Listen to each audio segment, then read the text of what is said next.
LA's sports leader. We are ESPN LA 710. Coming up in moments, Brandon Hancock reveals who he believes will be the impact player of today's game. But first, just in under the wire, we are lucky enough to have Pac-12 Commissioner Larry Scott with us on the big stage here on the Southern California Ford Dealers pregame show. I'm Steve Mason along with John Jackson and Brandon Hancock. Our conversation with Pac-12 Commissioner Larry Scott brought to you by KECK Medical Center of USC, an official sponsor of USC Athletics. Fight on. Commissioner Scott, great to see you. How are you? I'm doing great. Good to be with you. This is why we do all this, right? For big games just like this. What does a game like this mean for the conference? Doesn't get any bigger. I mean, all the hype and promotion about what's going on today. This is certainly one of the marquee matchups. A lot of excitement. I mean, this is a game that people have circled from the beginning of the season, and everyone's been looking forward to this matchup.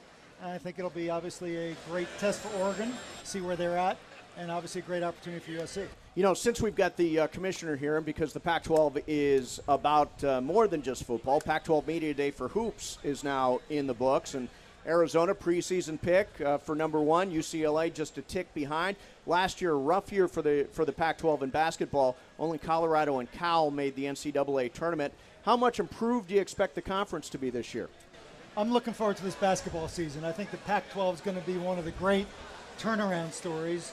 UCLA and Arizona have had two of the best freshman recruiting classes in the country this year. And we just came from our media day. I think people think Cal, Stanford, Washington will be very strong. So I think Pac-12 is going to surprise some people in basketball this year. Want to jump around a little bit. This looks like a monster year in women's volleyball for the conference.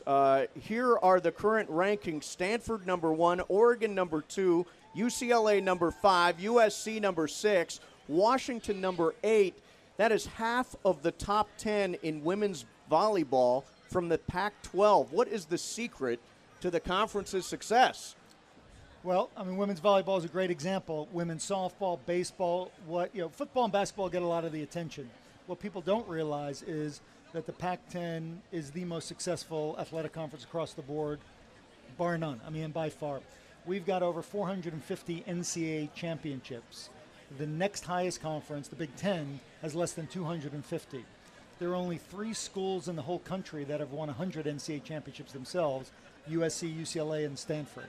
So by every metric, the depth and success across the board in sports in the Pac-12 is really off the charts. Let me duck in one other sport. One of the Pac-12's new members, the Colorado Buffaloes, won its second straight championship in men's cross country.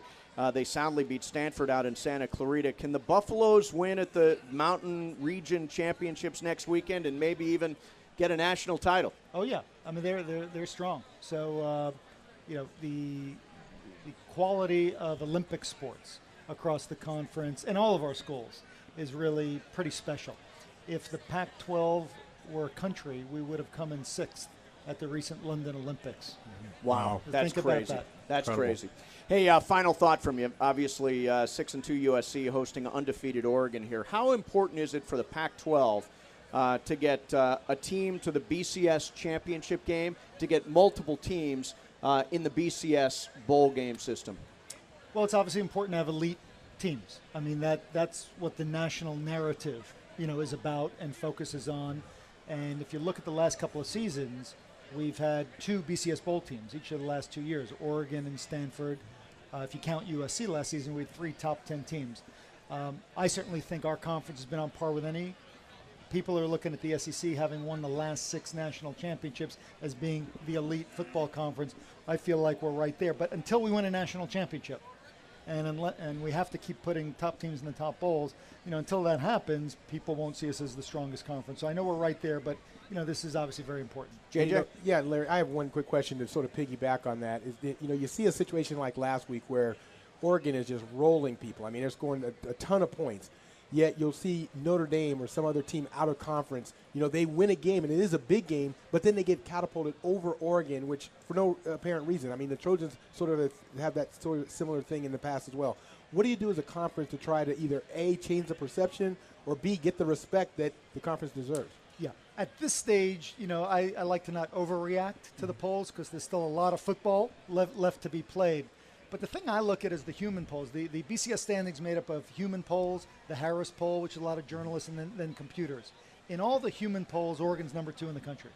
So anyone, the eye test, anyone that's using that measure clearly sees Oregon is right there. It's in the computers that Oregon's been down, because frankly they have had a pretty light schedule. Their toughest road starts today.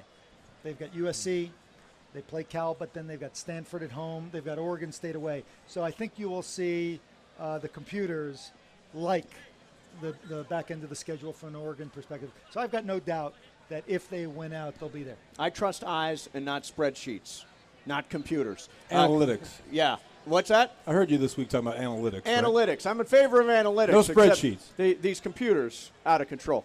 Commissioner Scott, thank you very much. We appreciate you coming by. Thank you so much. Great to be with you guys.